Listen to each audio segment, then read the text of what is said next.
This one might be a little long, guys, but I promise you it is 100% worth it to stick through and watch it to the end. The absolute most insane news leaks we have ever produced. We're rendering, I'm about to start filming, and then more leaks come out, more leaks. And we've been doing this for 2 days, nonstop, barely any sleep, so work with me on this one.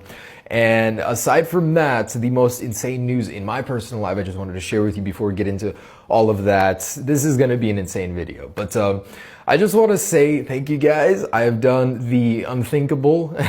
This has been such a surprise. I did not expect for it, but I purchased a piece of land in historic Vancouver, Washington, underneath the 205 bridge. So whoever lives in the Pacific Northwest, you will literally be driving over my front lawn. It's just nuts. Like, I can't even tell you, it just feels like a dream. Like I'm about to wake up and none of this was real. But anyways, I just wanted to say an absolute thank you to you guys. Thank you to the Bro King for working with me on these beautiful renders. Let's get into this. The craziest leaks I've ever done, and I hope to top this all the time. Also, the giveaway. So we're going to be doing the AirPods giveaway at the very end. Stick through for that one. iOS 12.3, Beta 2 at the very end. Just everything. I had to roll it all into one video. Oh, and one more thing. I'm getting so much devices, guys, but I don't have enough. I'm making an art mural and I need more devices. If you have anything broken, don't hesitate. Just send it. I will pay for your shipping. Please do, guys. I appreciate it so much. That's for the coffee shop. Gonna be in downtown Vancouver soon. So we'll start with this one. The iPhone SE is apparently getting rebooted. And this is coming from PC Tablet, a source we don't know anything about. So this is very sketchy, just consider that. But they're saying a 4.8-inch iPhone SE is in the works to be released later this fall, and we've heard this so many times before. I don't want to get my hopes up for this, but it sounds good. Just what they're saying sounds good about it. An organic LED display, edge to edge, Face ID, the Apple A12 processor, a rectangular slab device, so same design, no wireless charging, it'll be all aluminum on the back, and it's to have a 12 megapixel 1.8 aperture camera on the rear, likely to be taken straight from the iPhone 10 or possibly 10s. So this sounds very unlikely, and they're saying it's going to be built in India. You know, if Apple were to do this device, I believe that part, but for a $600 price tag, which they're saying, it would undercut the iPhone XR, it would undercut the XS with technology taken straight from the 10 or XS right now. It just doesn't make sense in Apple's lineup. I want to believe, and this is a design we gave it, if Apple were to do it, something fresh, a little bubbly, very fun, very candy-like. It's beautiful, but will Apple do it? We want to believe. And there's a huge report on the 2019 iPhones by Makatakar, and this one gets me excited because it actually shows there will be physical changes to the design of this year's iPhone. From what we heard earlier, we thought it would be just a tick cycle, so just a very slight refresh in S cycle. Apple switched over to the 3-year plan where they're not refreshing the design until 3 years later. And what Makatakara is saying is we're actually going to be seeing some major physical changes on this year's iPhones. Aside from the triple lens cameras, they're saying the actual housings will get different thicknesses and the lens protrusions will be shrinking. So that's very exciting on its own. So with the 6.5-inch model, they're saying the housing will be growing by 0.4 millimeters, but to compensate, the lens will be shrinking by 0.25 millimeters. So combined, that's a 0.2 millimeter thickness increase, but overall, the lens itself will be getting slightly slimmer, so it'll kind of balance out. I think this is a good thing, certainly. Thicker iPhones means more room for internals, more room for that larger battery, which is rumored to happen, more room for pretty much any activity you want to include in the iPhone. And it's not ending there. Apple will be changing the thickness on the iPhone XR series or 11R series this year as well. So for the 11R, the 6.1-inch model, the housing itself will be growing by 0.15 millimeters, but the lens will be shrinking by 0.05 millimeters. So less of a difference here, but still some physical changes. You know, we did not expect that, and it's a lot like Samsung's lineup where they change very incremental, minute little details once in a while with every generation basically, but it's a physical change. I think that strategy is going to work out for Apple much better. See, from the iPhone 10 to 10s, there was such, very little physical change, but if Apple adds more and more incrementally, I think that'll be better long term because that gets people excited. If it's the same design, nothing different, you lose that luster. And Makatakara is confirming that reverse wireless charging will indeed be happening. They said it is a likely feature to be added to the 2019 iPhone lineup. So we've been hearing that from everyone. Samsung's been doing it with without a doubt, Apple is adding reverse wireless charging to the 2019 iPhone lineup. And there's been yet another frame leak of the 2019 iPhone taken in a car, of course. All these leaks seem to be taken in cars. And there are some slight deviations in this sheet metal if you take a quick look. So we have a little cutout on the bottom of the wireless charging pad. And to me, that definitely says that they're expanding that feature, possibly faster wireless charging on its own. That's just my speculation. But also, I feel like that could accommodate the wireless reverse power share feature because it's different. It's different than the iPhone XS series, and these little tiny changes, man, they add up. Also, you stack this on top of that new lens design, everything lines up perfectly. So without a doubt, this is a real leak, and I'm sure Apple is fuming about this thing being leaked. I don't know how they did it. With all the new security they keep implementing in all of their Foxconn, Pegatron factories, how does stuff keep getting leaked? And good news, Mac Takara is saying that the 18-watt power adapter that's included with currently the new iPad Pros will be included in box with the 2019 iPhones with a USB-C to Lightning connector. So this is the second source confirming this. Such good news. Thank you, Apple, for not being a cheapskate and including some basic things that should have been there to begin with. And on leaks, thank you, man. Thank you for what you do. This guy has actually tweeted this and given some insight onto the 2019 iPhones. So this is nuts. What he says is that every single iPhone in the 2019 iPhone lineup will have that new triple lens design. Call it ugly, call it whatever you want, but it is the logical evolution of the iPhone camera. See, here's a point I'd like to bring up, and I see this dissent online all the time. You know, people hating on innovation. Apple changes a camera, people laughing at it. It's like as if it's a problem to upgrade the cameras, get better low light capability, get better zoom functions, get better quality. Why would you dissuade that? It just doesn't make sense. Apple is progressing the camera. It may look alien to you, but it is naturally the evolution of the capability of that camera. It needs to happen. So don't laugh at it. I mean, it may look funny to you, but you will learn to embrace it just like you embraced the notch, just like some of you have embraced the no headphone jack life, and so on. Apple creates the trends, then everyone copies. And this is interesting because you can see Apple is being influenced here by Samsung, and that's good stuff because not having a difference in cameras gives people a better choice, a cleaner choice. It's just a cleaner lineup all around, and thank you. If Apple really does do this, thank you for that. So that just makes it a simpler choice for the consumer. And of course, wanted to throw in some exclusive Max Weinbach leaks here. Thank you for this. He says that the renders surrounding the triple lens camera of the 2019 iPhone, his source says they are surprisingly accurate.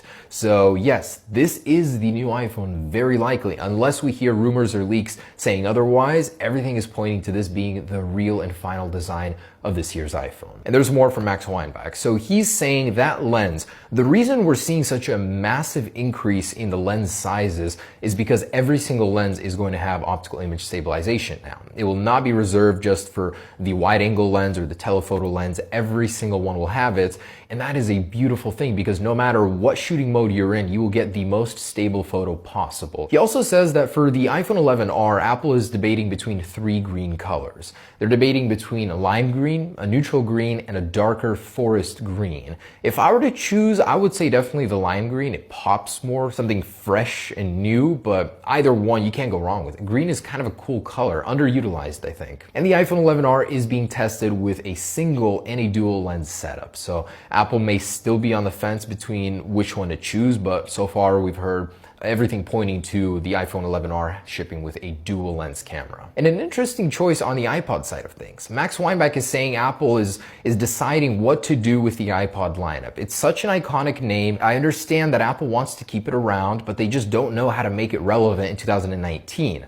So one of the options that they're considering internally, he says, is they want to take the iPod lineup and convert it into sort of a very budget end iPhone lineup, very similar to what Samsung is doing with their A series phones. So I feel like this could be used for developing markets, India per se, where people just can't afford, the latest and greatest. So Apple could make a very budget end device, call it the iPod with phone capabilities. That part doesn't make sense to me, but the other part does. Apple is really looking at what Samsung is doing correctly and modeling their business off of it. He says they've been looking at that, but the interest has been waning recently. So we'll see what happens with that. I'm surprised that they're even doing anything with the iPod lineup still, and I want to see where it goes. Okay, and guys, we have a killer report from Ming-Chi Kuo. And man, this is why I say this is an insane video leaks, because everyone pitched in.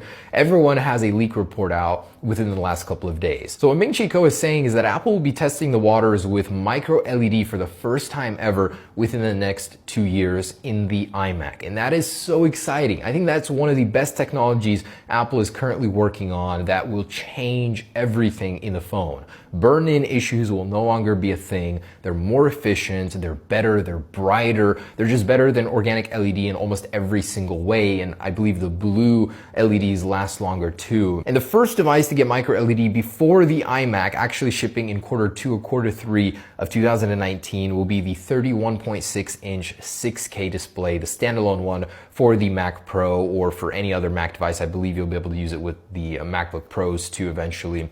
Ming-Chi Kuo is saying that's coming later this year with micro LED. And I think it certainly makes sense. Apple will be using that technology on a larger scale where it's easier to create and then scale it down eventually to the iPhone whenever that happens. 2022, 2021, maybe even later, but eventually it'll get there. And in conjunction with Ming-Chi Kuo, Economic Daily News is reporting that Apple will be launching that 15 to 17-inch MacBook Pro in the first half of 2021. So this is so exciting because this will be the most beastly mammoth computer Apple has ever released, a portable one, and it will have micro LED as well. So that 16-inch MacBook Pro, the render we've seen earlier, absolutely gorgeous. I cannot wait for this future, man. That's why I'm so excited. It's like, you know, innovation is not slowing down. It's just getting better and better in more and more creative ways. And the 16-inch MacBook Pro will just be elite, man. I am so excited for that one.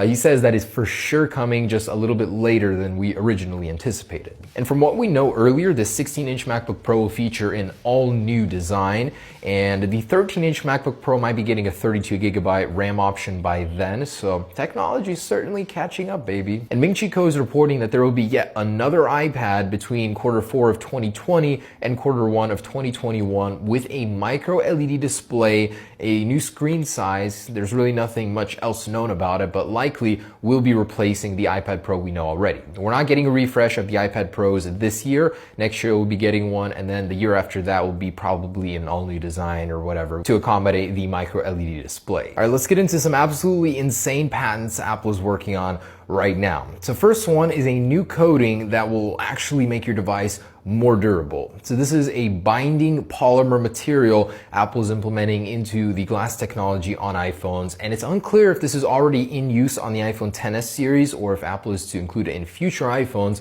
but it entails a new process of cooking that glass, of the actual structure, the molecular structure of that glass, and how it can be used to protect your iPhone against falls and scratches. So Apple is committed 100% to making your device more durable every single generation of the iPhone, and I love that. This patent also mentions a diamond-like carbon coating that will be used for a very similar purpose on a variety of Apple devices, not limited just to the iPhone, but MacBooks, iPads, even their project car in the future. And Apple has an absolutely nuts patent regarding filming with your iPhone underwater between 90 to 140 feet.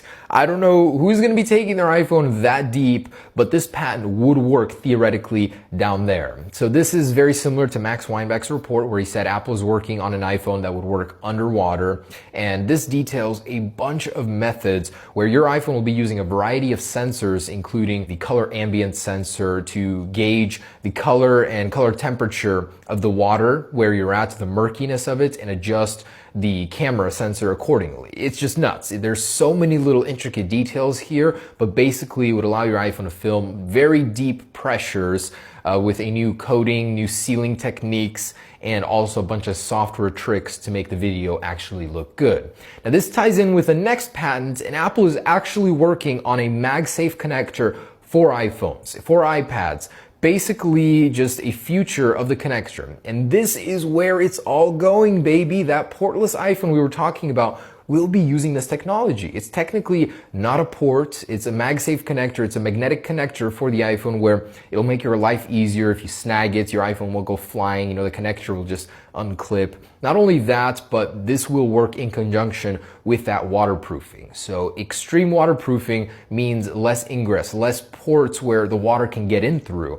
So you can see how all these patents eventually, Apple is collecting them. They're hoarding them, but eventually they're going to make something using a lot of them, even though many of them may seem crazy at the moment. Okay, and this is the craziest of them all because it all ties in again. So Apple is working on a patent for a screen with a layer that will deliver electric shock to your fingers. And I know, hold on.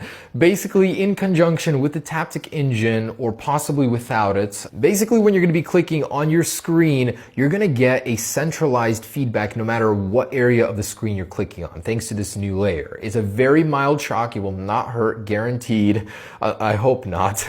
But anyways, you'll click up here, you'll feel that you're pressing right here. You'll click right here, you'll feel that you're clicking right here. No matter where it is on the display, this new system, this new grid of electrical shocks will work with your iPhone anywhere. And I think it is brilliant. So this is my opinion, complete speculation, but the reason why Apple will be shying away from 3D Touch is because they could be using this technology on the display and it'll emulate 3D Touch without having that expensive layer there. So you won't be able to physically press into the display, but when you press on it, you'll still get a feedback very similar to 3D Touch.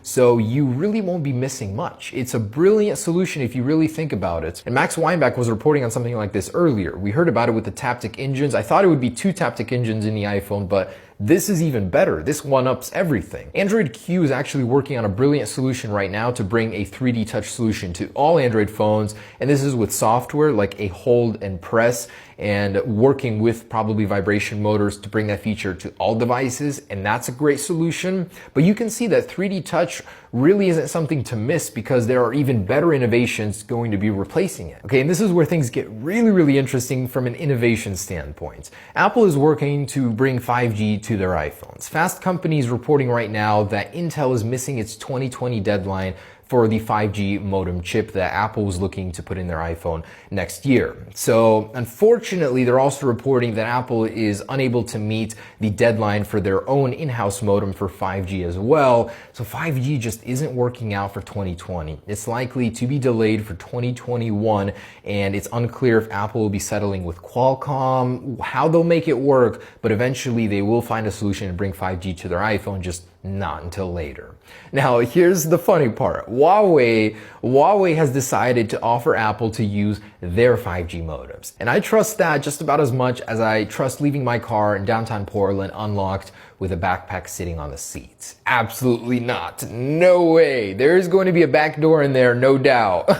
Okay, maybe not. I don't know, but there's a reason those phones are outlawed in America. And this part is so amazing. So TSMC is celebrating that they have brought their architecture, their design manufacturing process to the standards to produce 5nm chips. So their factories are now capable of producing 5nm transistors onto the new iPhone chips. So let's talk about this one for a moment, guys. The chip history, Apple's chip history is absolutely fascinating. We're at 7nm right now. So this year, we're gonna be at 7nm refined process with ultraviolet lithography. Next year, with the Apple A14, we're moving to 5nm. Then the A15 will be 5nm as well. And it blows my mind. We're getting to the transistor size that's going to be basically the size of an atom almost. And past that, TSMC is not stopping. These guys have gained so much steam that in 2022, they are committing to bringing a 3nm chip to the market. That's going to be the Apple A16 by then. And I hope that they'll be able to meet that deadline. We'll definitely see, but even 2025 for 3nm is insane. Doing all this work with the chips has really shown me just how much architecture, how much designing, engineering goes into producing these. The Apple A12X is a piece of art on its own, man. Just beauty, absolute beauty. I love this stuff. I love digging into phones and finding all these little chips and designs and man, it's taught me so much. Beautiful, beautiful stuff. So I have nothing but the utmost respect for TSMC and Apple for pushing the envelope in terms of chip design. Lastly, irrelevant to anything, but thought this was funny. So a fan sent me this. I animated my own to one-up him, of course. But yeah. All right, guys. So there it is as far as the new stuff. I still want to report on iOS 12.3. So let's get into that real quick. 12.3 Beta 2 was released yesterday, and there are actually some very interesting changes. So Japan is entering a new imperial era right now, and iOS 12.3 Beta 2 will add support for the Reiwa calendar of Japan, and that'll start on May 1st. The actual new activation method for the Apple Card has been discovered in the firmware as well by developer Rambo. Very cool stuff. You'll have an envelope, you'll be able to bring it up to the iPhone, and it'll use NFC pairing to pair itself to the iPhone. Just brilliant stuff all around. I'm so excited for that card. Now, a lot of users are reporting that palm rejection on the new iPad Pro displays has been fixed. So when you're drawing, and I've noticed this, when you're drawing, it would, there'd be a lot of errors and misclicks, misdrawings because it wouldn't detect palms very well. Now apparently that's been fixed in 12.3, and there have been a lot of complaints that the iPad Pros just have had weird misspellings. The software keyboard has been misclicking all the time, and I'm assuming that's been fixed. I'll report back on that. Oh, and look at that. So the i14s with the LKTE9 chip, the W1 clones, basically still work on 12.3 Beta 2. First time I did it, it glitched and I thought the animation was broken, but Apple has not fixed it yet. I 100% anticipate that Apple will block these with software eventually from using the W1 chip, but I'm sure you'll still be able to connect them by holding the Bluetooth. We'll certainly see about that one, but not been blocked yet. There's a funny bug someone sent me as well, and it still works in 12.3 Beta 2. So on the call screen, emergency call screen, basically place your device on charge after entering it, and then just sit here until the screen times out. It'll go black. So now we remove the device, and it's stuck on this charge screen, basically. You can't do anything, basically. It gets frozen here. Okay, guys, I'm exhausted. Probably the longest video I've ever made, but there it is, the latest, and you guys can expect this and more from me. So I appreciate everything you guys do for me. Thank you for making my dreams a reality, and I'm gonna be drawing that AirPods winner right now. Otherwise, guys, thank you. All right, and here it is. But before that, I just wanted to show you this. If you're actually curious about what the H1 and W1 chips look like, there they are in comparison to each other. So H1 is just a little bit larger, but super interesting stuff. Anyways, so let's pick that one guy, one lucky winner. And here we go. So Nino TL, cool. You have won my AirPods and wireless charging case. So very cool. If you're watching this, add your Insta into your About page. All right, guys. Otherwise, thank you for watching. Peace.